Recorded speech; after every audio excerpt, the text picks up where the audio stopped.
Extreme poverty. You're playing a video game for the first time with no skills, cheats, or equipment. Then it's set to ultra hard mode. That's what extreme poverty is like. You're living on less than $2.15 per day, less than what you'd spend on your favorite Starbucks drink. You can't even stretch the last dollar in your pocket to buy a decent meal. Being under the extreme poverty line doesn't mean you're always short online. Instead, it means no access to food, clean water, shelter, and healthcare. These are basically the luxuries in your life. Think about your average day. You wake up, eat breakfast, turn on the tap for clean water, and maybe even grab your phone to check the news. If you're in extreme poverty, each of these things would be a struggle, or you might not have access to them at all. The food they can afford might be minimal, lacking the nutrition needed to stay healthy. You're practically immune to water-based diseases with all the dirty water you drink, but if you do get ill, healthcare isn't your vocabulary because you can't afford a visit to the doctor. You're basically in survival mode the entire time, making extreme poverty an uphill race against time. It's like being stuck at the bottom of a well with no ladder. Poverty. Poverty is like trying to win a game of Monopoly when you start with no money and no properties, and every time you pass go, you get a bill instead of $200. Insufficient resources struggle to meet basic needs, like food, housing, healthcare, and education. Imagine a day when you must choose between paying for dinner or keeping the lights on. In practical terms, poverty means living on an income below a certain threshold, but that threshold varies depending on where you live. You may be poor when you're living on $35 a day in America, but you'll be pretty loaded with that money in most African countries.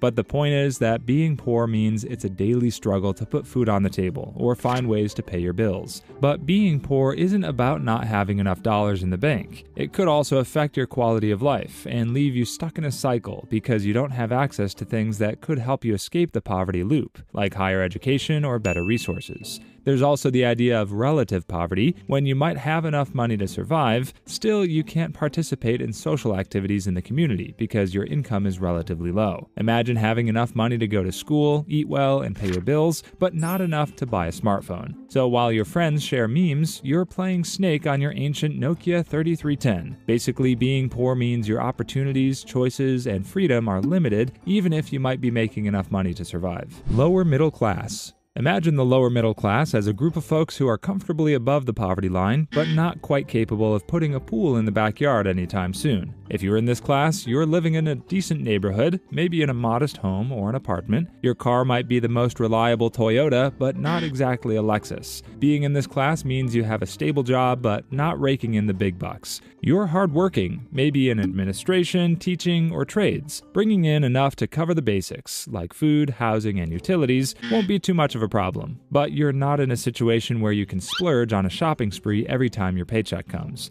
In many ways, people in this class tend to live balanced lifestyles because they can save for college and unexpected emergencies, but can't overspend. Buying that new iPhone yearly can throw a wrench into your budgeting plans. It's the financial version of, I'm just fine here, don't worry about me. If you were to put it in gaming terms, the lower middle class are experts at min-maxing, which is when you make the most optimal choices with what you have. And if you play your cards right, you might have some wiggle room for that fancy steak dinner you always wanted to try. Middle class. If you were to rate the middle class on a scale from 1 to 10, they would be 5. They're, as the kids would say, mid. You would say they're the Goldilocks of social classes, not too rich or poor, but just right. What qualifies someone as middle class can vary depending on where you live, your country's economy, and even personal perceptions. Being middle class is often tied to income in many places, but it's not just about numbers. Sure, there's a general income range, typically earning enough to cover your basic needs like housing, healthcare, and education, but with a little left over for comforts, like vacations, dining out, or upgrading your smartphone without feeling too guilty. But it's also about lifestyle. Think of it as having enough to buy a new phone once every 2 years, but not enough to splurge on luxury brands weekly. If you're in the middle class, you tend to have a more stable job, like teachers, nurses, or office workers, compared to lower income jobs that might be more physically demanding or less secure.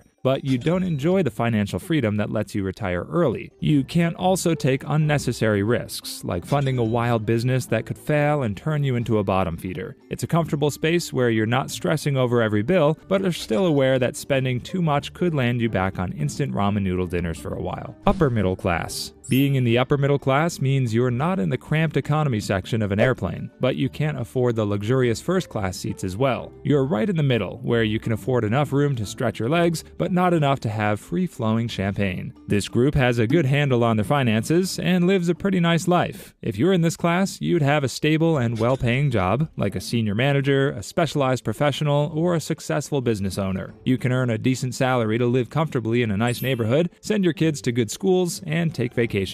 Education is also important because you wouldn't be where you are if you didn't get straight A's in high school and went to an Ivy League school. In most cases, you'd probably follow the lifestyle of the rich and famous because you have a premium gym membership or play golf at an exclusive country club, but you're not exactly flying in private jets or driving luxury cars. You're scratching the surface of what it means to be rich, but you're not there yet. But being in the upper middle class can be like having the best of both worlds because you enjoy luxuries without going overboard with your spending habits. You limit your extravagance, even if you might be living a good life. It's like drinking the finest bottle of wine, but still having one eye open on the next grocery store sale. Affluent. When you hear someone calling themselves affluent, you might want to picture a sunlit room with comfy furniture, fine art on the walls, and maybe even a grand piano in the corner. That's the lifestyle of someone with more than enough money to live comfortably while enjoying the finer things in life. But they're not exactly rolling in dough. If you're affluent, you can meet all your needs and luxuries while having a good level of financial security. It's not always about having a big bank account, though that's part of being affluent, but it's more about where having enough money meets a good lifestyle, where you have a nice home in a good neighborhood, regular vacations, and dining out at a fancy restaurant every weekend, where the waitstaff already knows your name, and they might even recognize your order before you say it. You can even invest in things like art, high-end technology, or a second property without digging into your bank account. Your wealth gives you choices and flexibility, even though you won't find your name on the Forbes list of rich guys anytime soon. Being affluent also means having a good grasp of financial management, often with investments and savings that grow over time. You might also have access to high-quality education and healthcare, contributing to a comfortable and secure lifestyle. Essentially, being at this level of wealth means having a financial cushion that you can sleep nicely on without worrying about losing your job or the inflation rate going up. You're not exactly swimming in gold coins like Scrooge McDuck, but you're comfortably floating in a pool of financial security. Upper affluent. Imagine that you've made it past the basics of financial comfort and living in a realm where the term financial cushion feels more like a luxury mattress. That's what it means to be a member of the upper affluent class. Being at this wealth level means that you have a solid financial foundation that allows you to enjoy many perks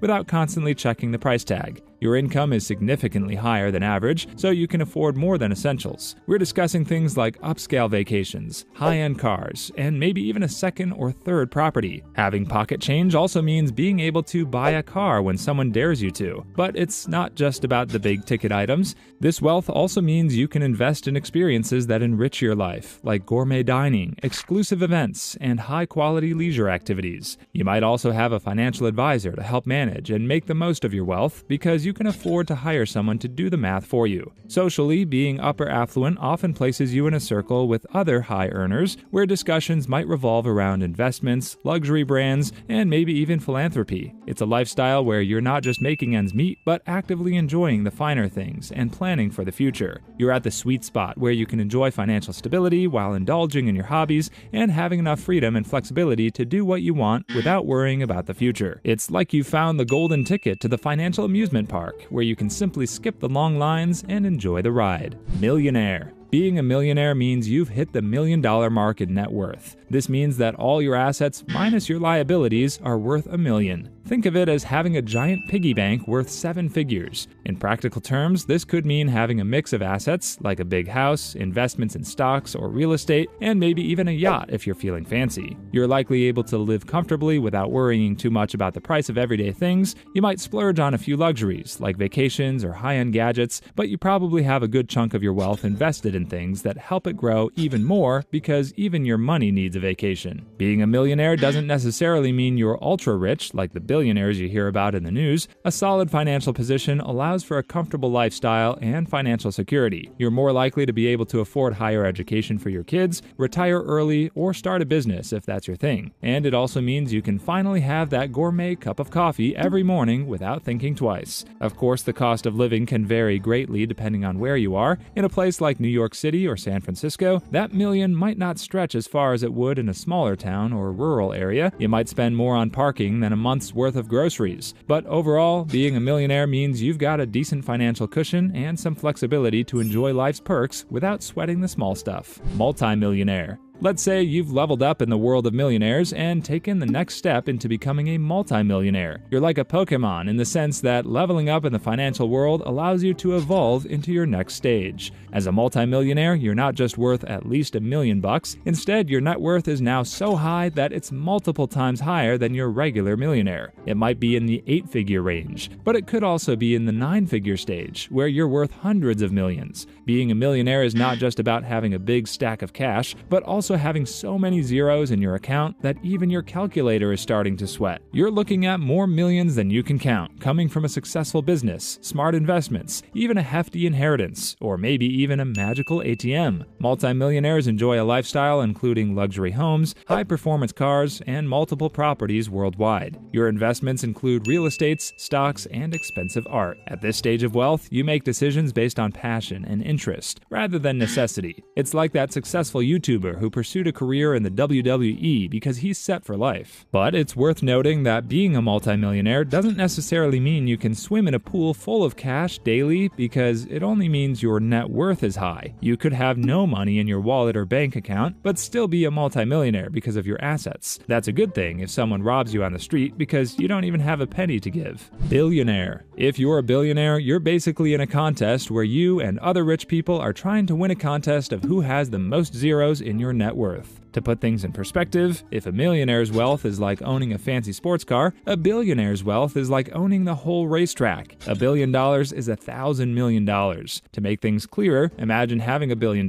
You spend $1,000 every day. Most people can't even spend that much daily unless they live in hotels and eat luxury food every meal. But spending that much in a day will take you nearly 3,000 years to spend the $1 billion in your bank. Basically, billionaires have more money than they could count or ever need in a lifetime. With billions of dollars, you could buy a private island, a fleet of yachts, or even a small country if you feel extravagant. But beyond the glitz and glamour, billionaires often invest their money in businesses and technology. They might be behind the next big tech innovation. That iPhone you're looking at right now comes from the millions of dollars invested by billionaires. These guys don't always have the easiest lives because they manage large companies, navigate complex investments, and handle public scrutiny of having such immense wealth. Imagine people telling you daily that you can feed all of Africa with half of your net worth. Still, that beats having to work your daily 9-to-5 job.